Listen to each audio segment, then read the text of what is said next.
اللہ والصلاة والسلام علی رسول اللہ وعلی آلہ وصحبہ اجمعین اما بعد اعوذ باللہ من الشیطان الرجیم بسم اللہ الرحمن الرحیم۔ میرے محترم بزرگوں، میرے عزیز بھائیوں اور بہنوں، اور پیس ٹی وی پہ لائیو دیکھنے والے کروڑوں ناظرین، السلام علیکم ورحمۃ اللہ وبرکاتہ۔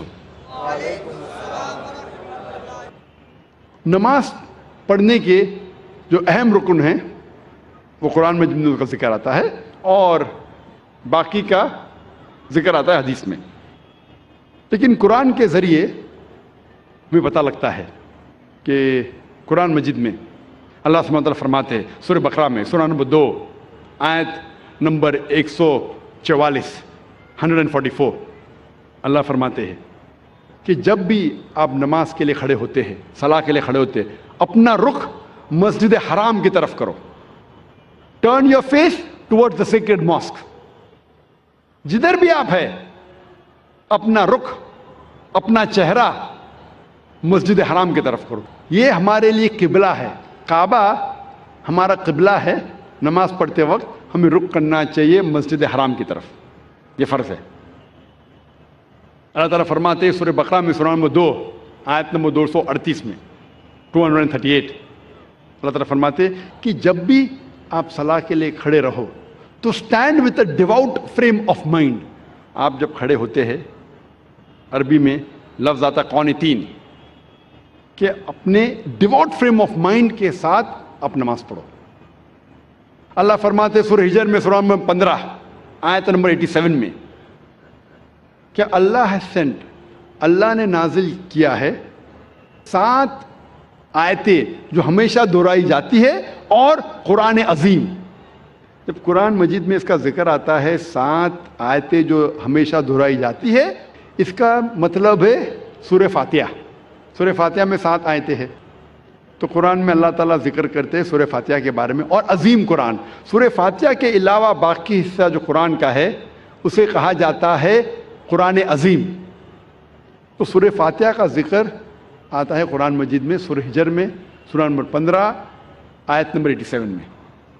اور اللہ تعالیٰ قرآن مجید میں کہتے ہیں کہ صلاح میں آپ کو رکوع کرنا ضروری ہے، اور رکوع لفظ قرآن مجید میں کم سے کم 13 بار آیا ہے، اور صلاح کا اہم رکن جو ہے وہ سجدہ ہے۔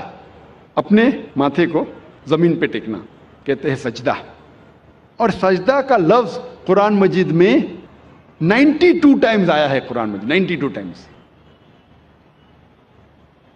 اور اللہ تعالیٰ فرماتے ہیں سورہ العمران میں سورہ نمبر 3 آیت نمبر 43 میں، یا مریم مقنتی لربی کی وسجدی ورقی ما یا رقیم، کہ اے مریم آپ اللہ کی عبادت کرو اور سجدہ کرو اور رکوع کرو ان لوگوں کے ساتھ جو رکوع کر رہے ہیں۔ اور اللہ تعالیٰ فرماتے ہیں سورہ حج میں سورہ نمبر 22 آیت نمبر 77 میں کہ اے مومنو رکوع کرو اور سجدہ کرو اور اچھے کام کرو تاکہ آپ فلاح پاؤ۔ تو کئی بار قرآن مجید میں کہا گیا ہے رکوع کے بارے میں اور سجدے کے بارے میں۔ اور اس کے علاوہ قرآن مجید میں کئی بار کہا گیا اطیعوا اللہ واطیعوا الرسول، اللہ کی اطاعت کرو اور اللہ کے رسول کی اطاعت کرو۔ کئی بار قرآن مجید میں آتا ہے۔ سورہ العمران سورہ نمبر 3 آیت نمبر 32، سورہ العمران سورہ نمبر 3 آیت نمبر 132، سورہ نساء سورہ نمبر 4 آیت نمبر 59، سورہ مائدہ سورہ نمبر 5 آیت نمبر 92، سورہ انفال سورہ نمبر 8 آیت نمبر 1، سورہ انفال سورہ نمبر 8 آیت نمبر 20، سورہ انفال سورہ نمبر 8 آیت نمبر 46، سورہ نور سورہ نمبر 24 آیت نمبر 56، سورہ نور سورہ نمبر 24 آیت نمبر 54، سورہ محمد سورہ نمبر 47 آیت نمبر 33، سورہ مجادلہ سورہ نمبر 58 آیت نمبر 13، سورہ تغابن سورہ نمبر 64 آیت نمبر 12۔ کم از کم قرآن مجید میں 12 جگہ کہا گیا ہے اطیعوا اللہ واطیعوا الرسول، اللہ کی اطاعت کرو، اللہ کے رسول کی اطاعت کرو۔ اس کا مطلب اللہ کے علاوہ جو بھی اللہ کے رسول فرماتے ہیں حکم کرتے ہیں، ہمارے لیے فرض ہے کہ اسے ہم مانیں۔ تو صلاح کی باقی رکن، باقی چھوٹی چیزیں کس طریقے سے پڑھی جاتی ہے وہ ذکر آتا ہے حدیث میں۔ جب اللہ کے رسول کی صحیح حدیث پڑھیں گے تو باقی چیز ہمیں ملتی ہے۔ اور اللہ کے رسول فرماتے ہیں صحیح بخاری میں جلد نمبر 1 کتاب الآذان چیپٹر نمبر 18 حدیث نمبر 604 میں، پرے ایز یو سی می پرے، نماز پڑھو جس طریقے سے آپ مجھے پڑھتے ہوئے دیکھ رہے ہیں۔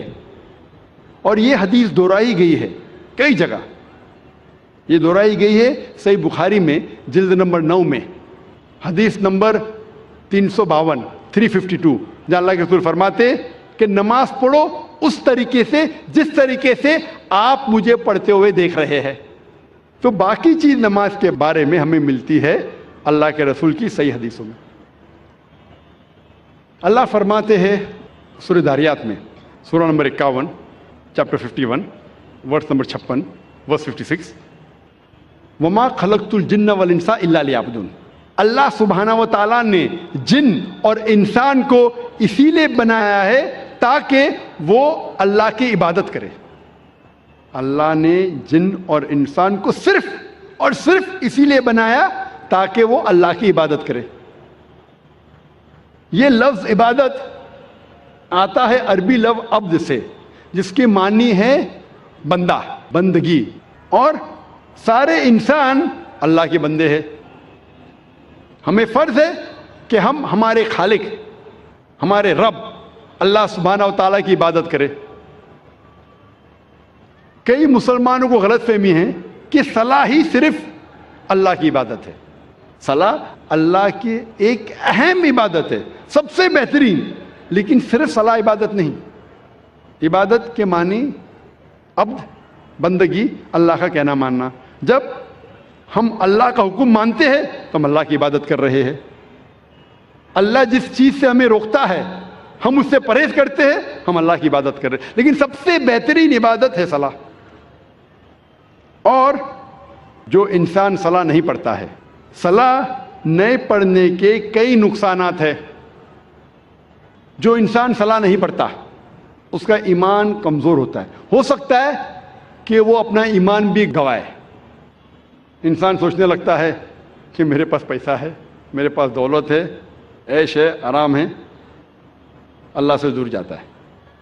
صلاح نہیں پڑھتا ہے اور دور جاتا ہے۔ صلاح نہیں پڑھنے سے آپ کی زندگی میں ڈسپلن نہیں آتا ہے۔ ہو سکتا ہے کوئی شخص مجھ سے پوچھے گا، میں کئی لوگ کو جانتا ہوں جو صلاح نہیں پڑھتے لیکن ایک دم پابند ہے، اپوائنٹمنٹ کے پابند ہے، ڈسپلن ہے۔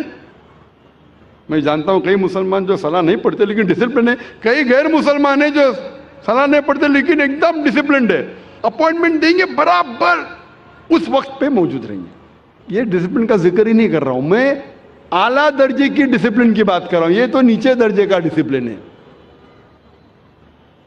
اور آپ کبھی بھی دیکھیں گے اپوائنٹمنٹ کے بارے میں، اگر کوئی شخص اپنے ملازم کو اپوائنٹمنٹ دے رہا ہے تو اکثر وہ اگر اپوائنٹمنٹ کے پابندی میں نہیں کریں گا اسے کوئی فرق پڑتا نہیں، میرا ملازم ہے میں آدھا گھنٹہ لیٹ جاؤں کیا فرق پڑتا ہے، کیونکہ وہ اس سے نیچا ہے۔ اپوائنٹمنٹ 10 بجے کہ آپ پہنچے 10:15 کو پہنچے 10:30 کو پہنچے 11 بجے نہیں بھی پہنچے، ملازم ہے، کوئی فرق پڑتا نہیں۔ اگر آپ اپنے بزنس پارٹنر کو اپوائنٹمنٹ دے رہے، آپ کوشش کریں گے ٹائم پہ رہیں گے، میں میرے بزنس پارٹنر کو تکلیف نہیں دینا، اپوائنٹمنٹ کے ٹائم پہ رہیں گے۔ جس کو آپ سمجھتے ہیں کہ وہ بہت مشہور اور عزت والا ہے، اگر آپ منسٹر کا اپوائنٹمنٹ لیں گے تو کیا کریں گے، 10 منٹ ٹائم کے پہلے پہنچیں گے، آدھا گھنٹہ پہلے پہنچیں گے۔ اگر وزیر اعظم کا اپوائنٹمنٹ لیں گے آپ ڈریں گے کہ اپوائنٹمنٹ چھوٹنے جائے گا تو آدھا گھنٹہ پہلے پہنچیں گے، 1 گھنٹہ پہلے پہنچیں گے۔ یہ انسان کی فطرت ہے۔ جو آپ کے نیچے ہے اس کی آپ قدر نہیں کرتے، جو برابر ہے قدر کرتے، جو اونچا ہے مشہور ہے زیادہ قدر کرتے۔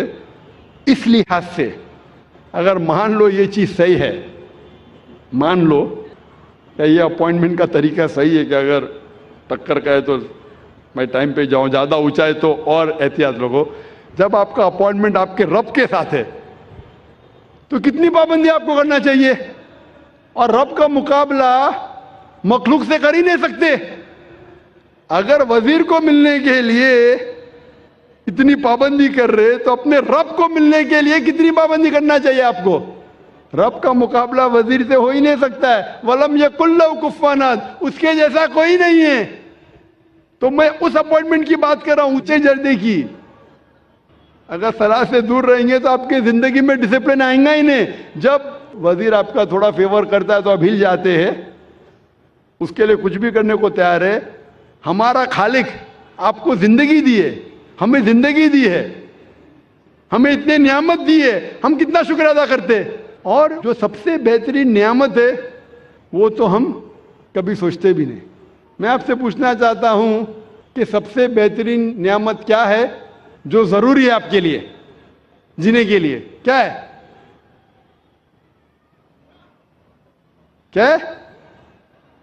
ہوا. شاید آپ نے تقریر سن چکی ہے پہلے. ہاں, میں پوچھنا چاہتا ہوں کتنے لوگ ہمارے خالق کا شکریہ ادا کرتے کہ ہوا جو ہمیں چند منٹوں کے لیے نہیں ملیں گی تو مر جائیں گے. چند منٹوں کے لیے ہوا نہیں ملیں گی, ہم بولتے یا رب شکریہ, آپ نے ہمیں گھر دیا, آپ نے ہمیں گاڑی دی. کتنے لوگ شکریہ ادا کرتے پانی کے لیے, کتنے لوگ شکریہ ادا کرتے ہوا کے لیے. یہ جینے کے لیے ضروری ہے. جب میں نے میرے بچوں سے کمپٹیشن لگائی کہ سب سے زیادہ آپ کیا شکر ادا کریں گے اللہ کا, تو ایک سے بڑھ کر ایک جواب تھا. میری چھوٹی بیٹی رشدہ نے کہا سب سے بہترین میں شکریہ ادا کروں گی اللہ نے ہمیں ایمان دیا. ماشاءاللہ, یہ ہوا سے بھی بہتر ہے. ایمان جو اللہ نے ہمیں دیا ہے وہ ہوا سے بھی بہتر ہے. لیکن جینے کے لیے ضروری ہوا. تو وہ خالق جو ہمیں اتنی نعمت برسا رہا ہے, اس کا اپوائنٹمنٹ کا آپ کو کوئی فکر نہیں.